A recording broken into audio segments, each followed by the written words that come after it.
Class 11th सम्मिश्र संख्या एवं द्विघातीय समीकरण। तो जो सम्मिश्र संख्या होती है, सम्मिश्र संख्या दो भागों से मिलकर बनी होती है,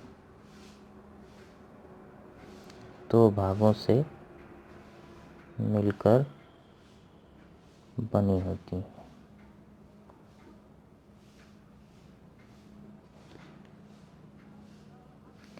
एक भाग होता है वास्तविक और एक भाग होता है काल्पनिक। अगर हम सम्मिश्र संख्या को z से प्रदर्शित करेंगे तो z बराबर होगा x प्लस आई वाई, जहाँ x जो है वास्तविक भाग है, वास्तविक भाग, और ये जो y है वो काल्पनिक भाग है, काल्पनिक भाग। ये रियल है और ये इमेजिनरी पार्ट है और ये रियल पार्ट है। तो जो आई से जुड़ा हुआ भाग होगा वो हो जाएगा इमेजिनरी पार्ट। तो ये सम्मिश्र संख्या हो गया z बराबर x प्लस आई वाई। सम्मिश्र संख्या को हम z से प्रदर्शित करते हैं संयुग्मी सम्मिश्र संख्या, संयुग्मी सम्मिश्र संख्या को हम बार z से प्रदर्शित करते हैं। बार z बराबर हो जाएगा x माइनस आई वाई। अगर z कोई सम्मिश्र संख्या है, z बराबर x प्लस आई वाई, तो उसकी संयुग्मी सम्मिश्र संख्या हो जाएगी बार z। जहाँ बीच में प्लस होगा बस वहीं पर माइनस रख देंगे। सम्मिश्र संख्या का होता है क्रमित रूप। सम्मिश्र संख्या का क्रमित रूप।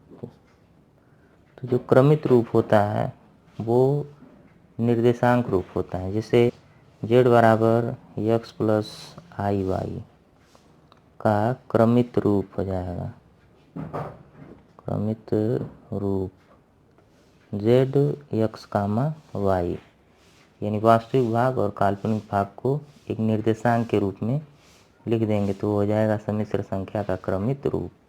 तो z बराबर x प्लस आई वाई कोई सम्मिश्र संख्या है, उसकी संयुग्मी सम्मिश्र संख्या हो जाएगा z बराबर x माइनस आई वाई, और सम्मिश्र संख्या का क्रमित रूप z बराबर x प्लस आई वाई हो जाएगा। सम्मिश्र संख्या का योगफल और अंतर ज्ञात करना होता है, तो वास्तविक भाग को वास्तविक भाग के साथ और काल्पनिक भाग को काल्पनिक भाग के साथ जोड़ देते हैं। सम्मिश्र संख्याओं का योगफल व अंतर। तो किसी भी सम्मिश्र संख्या का योगफल व अंतर ज्ञात करना हो, जैसे z1 बराबर हो गया x1 प्लस आई y1 और z2 बराबर हो गया x2 प्लस आई y2, तो z1 प्लस z2 बराबर हो जाएगा x1 प्लस आई y1 और प्लस x2 प्लस आई y2।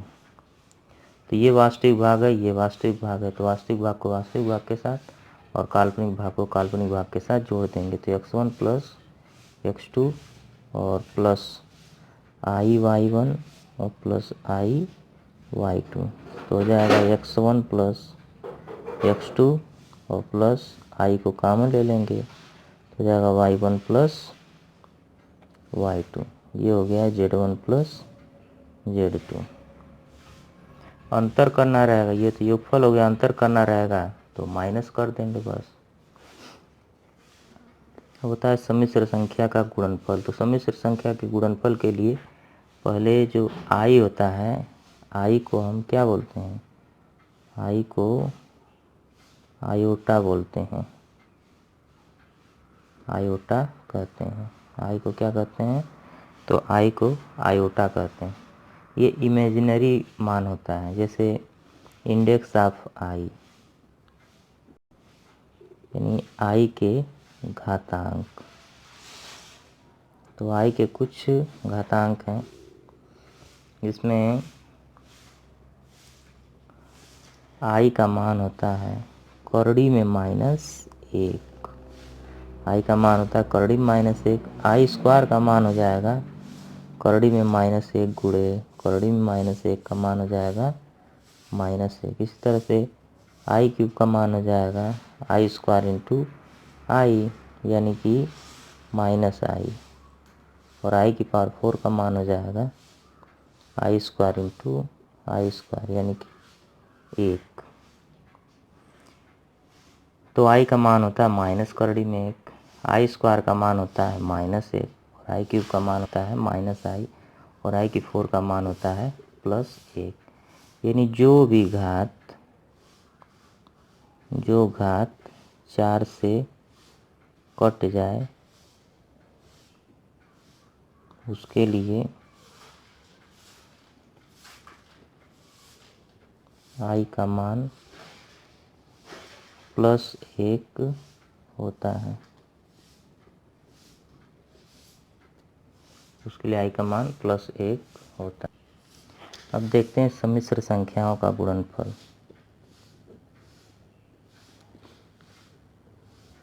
सम्मिश्र संख्याओं का गुणनफल।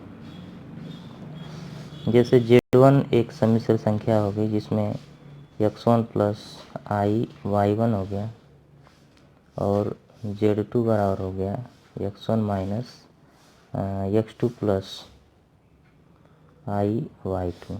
तो Z1 इंटू Z2 बराबर हो जाएगा x1 प्लस आई y1 इंटू x2 प्लस आई y2।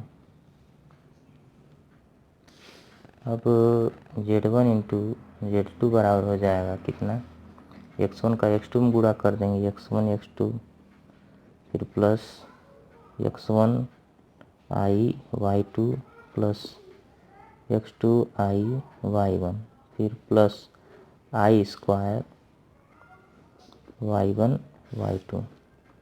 तो हो जाएगा x1 x2 प्लस यहाँ से आई कॉमन हो जाएगा, तो ये हो जाएगा x1 y2 plus x2 y1 और माइनस y1 y2, क्योंकि आई स्क्वायर बराबर कितना होता है -1। तो ये हो गया Z1 इंटू Z2।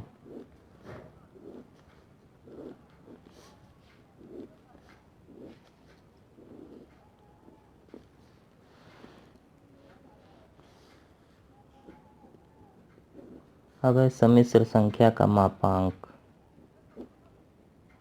सम्मिश्र संख्या का मापांक।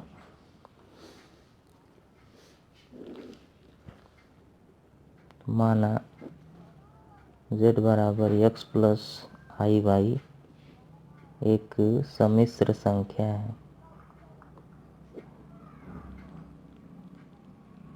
एक सम्मिश्र संख्या है तो मापांक को z मॉड z से प्रदर्शित करते हैं। मॉड z बराबर हो जाएगा करोड़ी में वास्तविक भाग का स्क्वायर, वास्तविक भाग का स्क्वायर और प्लस काल्पनिक भाग का स्क्वायर। ये हो गया किसी सम्मिश्र संख्या का मापांक। जैसे z बराबर 3 प्लस 4i का मापांक मॉड z बराबर हो जाएगा करोड़ी में 3 का स्क्वायर प्लस 4 का स्क्वायर। तो मॉड z बराबर 3 त्रिक 9 प्लस 4 चौक 16। तो मॉड z बराबर 16 9 25। तो z बराबर हो जाएगा मॉड z बराबर 5। ये हो गया आंसर। आई के मान ज्ञात करें। आई के नहीं, मान ज्ञात करें केवल, अगर कह दिया जाए मान ज्ञात करें।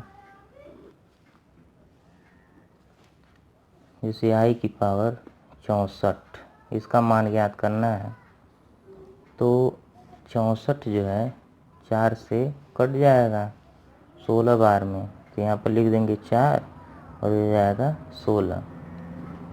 64 से 4 से कट जाएगा 64, तो आई की पावर 4 का मान होता है 1, तो 1 पर हो गया 16 और 1 पर 16 का मान होता है 1। घातांकी रूल से आई के मान को हम ज्ञात करते हैं। आई प्लस 1/i का मान ज्ञात करें।